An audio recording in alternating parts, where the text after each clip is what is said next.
Xin chào quý anh chị và các bạn. Hôm nay Khanh đang ngồi trên chiếc xe XC90 phiên bản T8 Recharge. Thì có rất là nhiều quý anh chị hỏi Khanh về thông tin động cơ T8 Recharge này, tại sao phải nên mua. Thì trong video này Khanh sẽ giải đáp cho cả nhà mình tại sao T8 Recharge đáng mua. Và động cơ T8 Recharge này có gì hay thì mình sẽ cùng tìm hiểu trong video này nha. Cả nhà tham khảo giúp dùm Khanh cái phần nội thất đây, giao diện tắp lô, màn hình của phiên bản T8 Recharge đây. Thì đối với phiên bản T8 Recharge á, là về phần bố trí nội thất, động cơ, các tính năng an toàn cũng giống như các tiện nghi thì gần như không có sự khác biệt so với lại phiên bản động cơ B6, không có sự khác biệt luôn.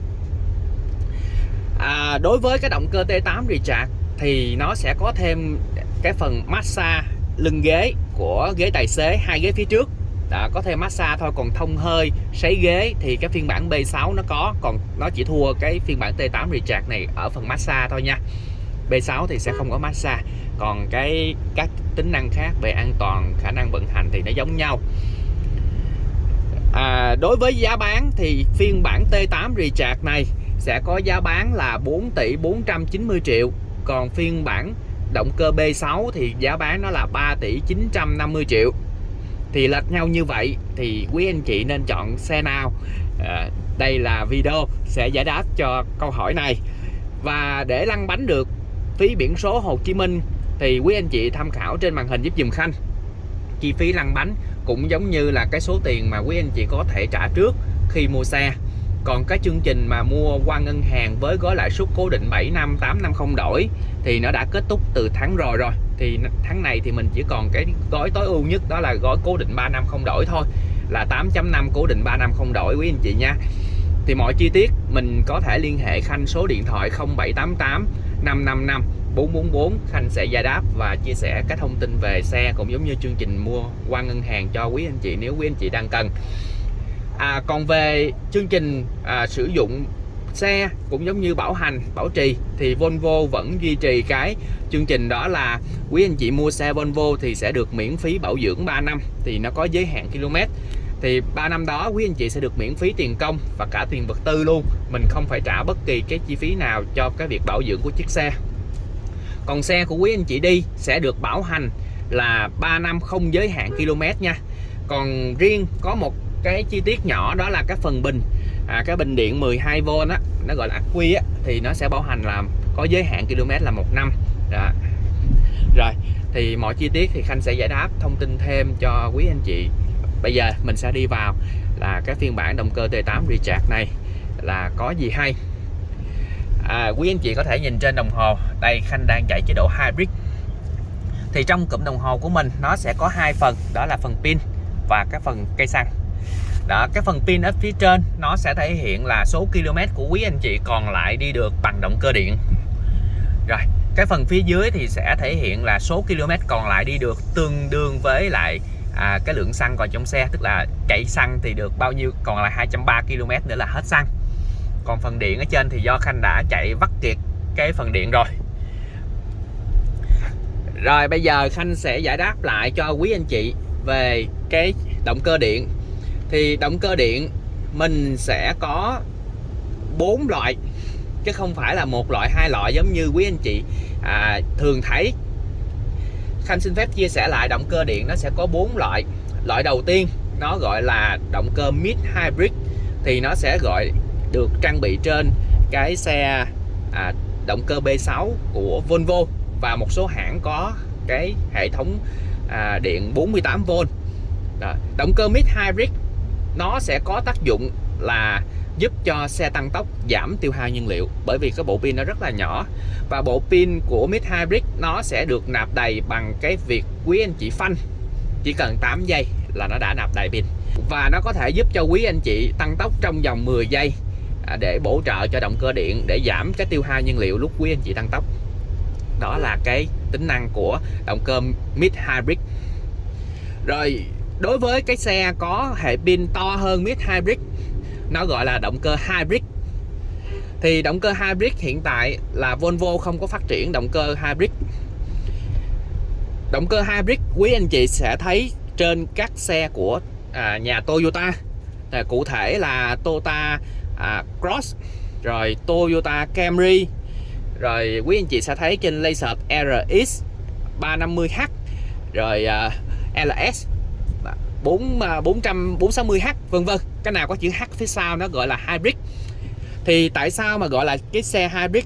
Hybrid có nghĩa là nó vừa chạy điện và vừa chạy xăng, và bộ pin nó sẽ cao hơn, có dung lượng lớn hơn cái xe mid hybrid giống như hồi nãy Khanh chia sẻ.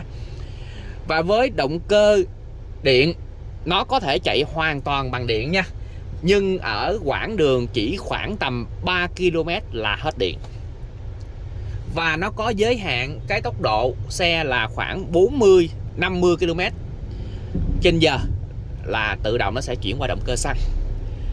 Đó là tính năng trên cái xe hybrid. Có nghĩa là cái bộ pin của nó to hơn cái động cơ B6 một tí, để nó sẽ tham gia trong quá trình là đề máy lên bằng điện nè, tăng tốc bằng điện nè. Còn nếu quý anh chị muốn duy trì mà lái xe bằng điện cũng được, nhưng cái quãng đường nó rất là ngắn. Cái mục đích chủ yếu sinh ra của động cơ hybrid đó là nó tham gia trong quá trình là quý anh chị tăng tốc và thay đổi tốc độ để làm cho cái chiếc xe của mình ít hao xăng nhất. Và thường đối với cái động cơ hybrid nó sẽ trang bị trên những cái máy có công suất nhỏ, đa số là công suất nhỏ thôi và có tải trọng nhỏ. Rồi. Còn cao hơn cái hybrid, nó gọi là Recharge, là được trang bị trên cái xe XC90 T8 Khanh đang ngồi đây. Đối với cái động cơ Recharge nó sẽ có thêm một cái chỗ để quý anh chị sạc giống như một xe điện hoàn toàn.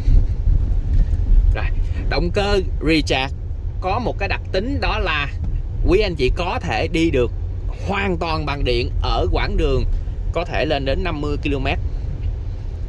Và tốc độ của nó đi là cho phép chạy hết công suất của xe luôn. Có nghĩa là đối với xe Volvo hiện tại thì cho phép chạy tối đa là 180 km/h. Thì cái gọi là động cơ T8 này nó cho phép nhà mình có thể chạy hoàn toàn bằng điện ở tốc độ 180 km/h luôn. Rất là cao, gần như chạy hoàn toàn bằng điện, và quãng đường di chuyển của nó rơi vào khoảng 50 km. Đó là cái động cơ Recharge. Và quý anh chị có thể tự sạc tại nhà. Còn nếu mà quý anh chị không sạc tại nhà thì mình sẽ dùng động cơ xăng để sạc. Giống như Khanh đang để cái chế độ chạy này là chế độ hybrid, thì nó sẽ sử dụng động cơ xăng để nó sạc vào cái bình điện. Việc sử dụng động cơ Recharge nó sẽ thích hợp ở đâu ạ? Nó sẽ thích hợp ở chung cư nè, ở bãi xe, đậu bãi xe nè, hoặc là quý anh chị thường di chuyển ở những cái khu vực mà không có trạm sạc. Là mình thích xe điện nhưng mà mình lại sợ cái việc mà trạm sạc không có, thì cái động cơ Recharge này sẽ giúp cho quý anh chị có thể là sử dụng tốt hơn. Tại vì nó tiệm cận với xe điện, gần như tiệm cận với xe điện luôn. Còn cao hơn cái động cơ Recharge của Khanh thì nó sẽ tiến đến một cái chiếc xe điện hoàn toàn. Xe điện hoàn toàn thì quý anh chị sẽ không có động cơ xăng. Thì khi mà không có động cơ xăng thì quý anh chị đi vào những cái chỗ gọi là không có chỗ chạm sạc á, thì thôi rồi luôn. Mình luôn luôn phải trong cái tâm trạng là phải mang cục sạc dự phòng theo, đúng không ạ? Giống như cái điện thoại của quý anh chị, và luôn luôn ngày nào cũng phải xách cục sạc dự phòng theo, để không thôi nó hết pin mình sạc ngày 2-3 lần. Đó. Rồi bây giờ trở lại cái câu chuyện là động cơ T8 Recharge. Sau khi Khanh đã phân loại 4 loại động cơ điện, B6 nè là gọi là mid hybrid, động cơ hybrid, rồi động cơ Recharge, rồi động cơ điện hoàn toàn, thì cái xe mình hướng đến cái xe điện gần như thích hợp với điều kiện sử dụng tại Việt Nam á, là động cơ T8 Recharge này. Thì những cái ưu điểm của T8 Recharge nó cũng có rất là nhiều. Ưu điểm của T8 Recharge thì mình sẽ có cái chi phí nhiên liệu nó cực thấp. Tại vì Khanh đang chạy chế độ hybrid nè, thì cái động cơ xăng nó sẽ đóng vai trò là giúp cho động cơ điện bổ sung thêm công suất. chạy vẫn là động cơ điện là chính, nhưng động cơ điện hiện tại là đang hết điện thì động cơ xăng nó mới kích hoạt vào. Còn trong trường hợp động cơ điện nó còn điện thì nó vẫn ưu tiên sử dụng động cơ điện nha. Rồi, cái việc mà ưu tiên ở chế độ nào, chu kỳ nào và thời điểm nào thì cái này là do ECU nó làm, nhưng mà nó vẫn ưu tiên thiên về điện nhiều hơn, tại vì cái phần bình điện nó to hơn cái động cơ hybrid mà. Rồi, động cơ xăng nếu mà phần điện nó còn á thì động cơ xăng nó sẽ đóng vai trò là giống như cái máy phát điện thôi. Nó sẽ kích động cơ xăng lên để nó chạy máy phát để nạp điện cho cái bộ pin này. Thành ra cái tiêu hao nhiên liệu của cái chiếc xe T8 Recharge này, nếu quý anh chị đi ở chế độ hybrid á, đây, chế độ hybrid thì nó có mức tiêu hao nhiên liệu rất là thấp. Nó sẽ rơi trung bình khoảng tầm 3 lít hơn thôi cho một cái xác xe, là khoảng xác xe này nó khoảng 2 tấn 2 tấn 3. Tức là cái động cơ điện nó vẫn ưu tiên hoàn toàn chạy để cho cái chiếc xe của mình nó có mức tiêu hao nhiên liệu sao cho nó thấp nhất. Còn đối với một chiếc xe mà cỡ như XC90 này mà quý anh chị chạy hoàn toàn bằng động cơ xăng thì nó hơi bị cao đó, nó hơi bị nhiều xăng đó. Quý anh chị thường á là đối với những chiếc xe này thì xe nó cỡ to rồi đã, thành ra quý anh chị Khanh thấy ít có ai đề cập đến vấn đề xăng. Rồi, nhưng mà đối với cái động cơ T8 Recharge này sẽ giúp cho anh chị giảm cái chi phí nhiên liệu rất là nhiều. Rồi, đối với động cơ T8 Recharge của bên Volvo cung cấp thì có thời gian bảo hành là 8 năm. Và nếu mà quý anh chị hư sau 8 năm đó thì nó có bị hư cell pin á, thì mình sẽ thay từng cell pin nhỏ. Đó là một cái lợi thế của Volvo để cho nhà mình có thể sử dụng cái chiếc xe nó tốt hơn. Nhưng mà Khanh nghĩ thì quý anh chị thường đi những chiếc xe này thì Khanh ít thấy anh chị nào mà sử dụng cái chiếc xe đến 8 năm lắm, rất là ít, cực ít luôn.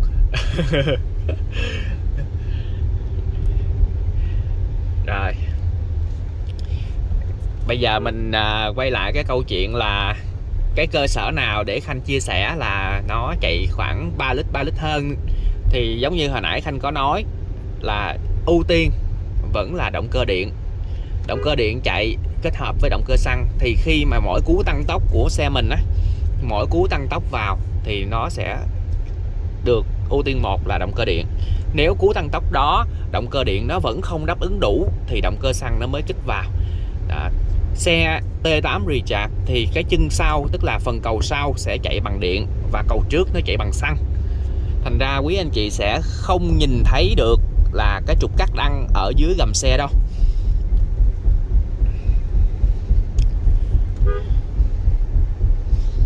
Và khi mình chạy chế độ hàng ngày á, khi mà mình chạy chế độ hàng ngày thì quý anh chị nên để cái chế độ là hybrid để cho cái việc mà sử dụng cái chiếc xe nó được gọi là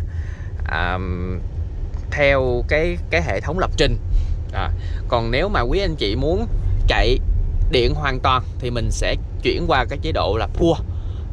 Chế độ Pure nó sẽ giúp cho cái chiếc xe của mình là chạy qua chế độ điện hoàn toàn luôn. Ở đây Khanh sẽ chỉnh cái chế độ Pure nè, quý anh chị thấy không?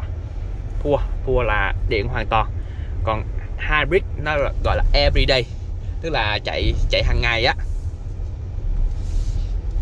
Thì khi mà chạy chế độ điện hoàn toàn thì trong cái bán kính rơi vào khoảng 50 km mình có thể chạy điện 100%. Điện này hết thì mình sẽ sử dụng động cơ xăng để mình sạc. Tại vì xe mình vẫn có động cơ xăng, mình sẽ không phụ thuộc vào trạm sạc. Mình có thể đi bất kỳ nơi nào của đất nước Việt Nam này, mình có thể ở bất kỳ căn nhà nào của đất nước Việt Nam này mà mình không sợ phải sử dụng là phụ thuộc vào trạm sạc. Đó là cái ưu điểm của động cơ Recharge. Rồi, quý anh chị có thể sạc tại nhà bằng điện 220V. Thời gian sạc của xe này thì nó khoảng đâu 4 tiếng là nó có thể cho mình đầy bình rồi, khoảng đâu 4 tiếng nha. Rồi, đó là về ưu điểm của động cơ điện T8 Recharge.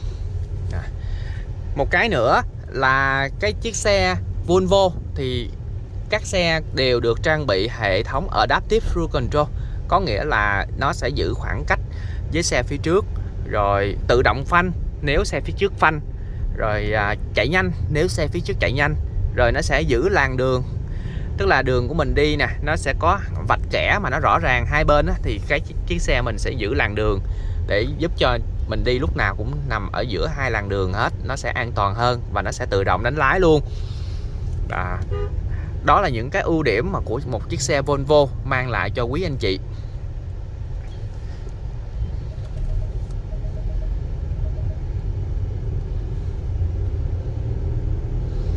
Đối với cái xe T8 Recharge Khanh đang ngồi thì hiện tại đang có công suất là 407 mã lực. Nó bao gồm có là 300 mã lực động cơ xăng, 320 mã lực động cơ xăng và 87 mã lực động cơ điện để giúp cho cái chiếc xe nó vận hành và có công suất, độ tăng tốc nó tốt. Động cơ điện nó sẽ ưu tiên 1, chính vì vậy khi mà mình tăng tốc trên cái chiếc xe T8 Recharge thì nó sẽ tăng tốc khởi động xe tất cả là bằng điện hết. Đó, thành ra là nó sẽ không có cái độ trễ giống như động cơ xăng. Chính vì vậy khi mà quý anh chị tăng tốc từ 0 đến 100 km/h trên cái chiếc xe này thì nó chỉ rơi vào khoảng 6 giây thôi, rất là thấp. Mà ở đường Việt Nam mình thì khó có đường nào mà để quý anh chị tăng tốc từ 0 đến gọi là 100 km/h chỉ trong 6 giây. Thì nhưng điều đó nó nói lên rằng cái chiếc xe tuy to nhưng mà nó đủ công suất để cho cái việc mà quý anh chị đệm ga mà nó không có độ trễ. Tại vì chạy những chiếc xe to xác nặng kiểu này mà xe máy nó yếu á, quý anh chị chạy nó cảm thấy khó chịu lắm. Và khi mà máy yếu mà mình chạy nó lại càng hao xăng, tại vì xe nó đang nằm trong tình trạng quá tải. Có nhiều anh chị thấy cái máy nhỏ nghĩ rằng là nó tiêu hao nhiên liệu ít, nhưng không, nó phải cân bằng. Một cái máy quá nhỏ thì nó sẽ bị hao xăng khi mà gồng một cái xác to, đổi lại cái máy quá to thì nó lại bị dư công suất, nó bị hao xăng. Rồi, một cái video nho nhỏ chia sẻ về cái việc mà lý do tại sao, là cơ sở nào để nói là cái động cơ điện nó có mức tiêu của T8 Recharge trên cái XC90 rồi XC60.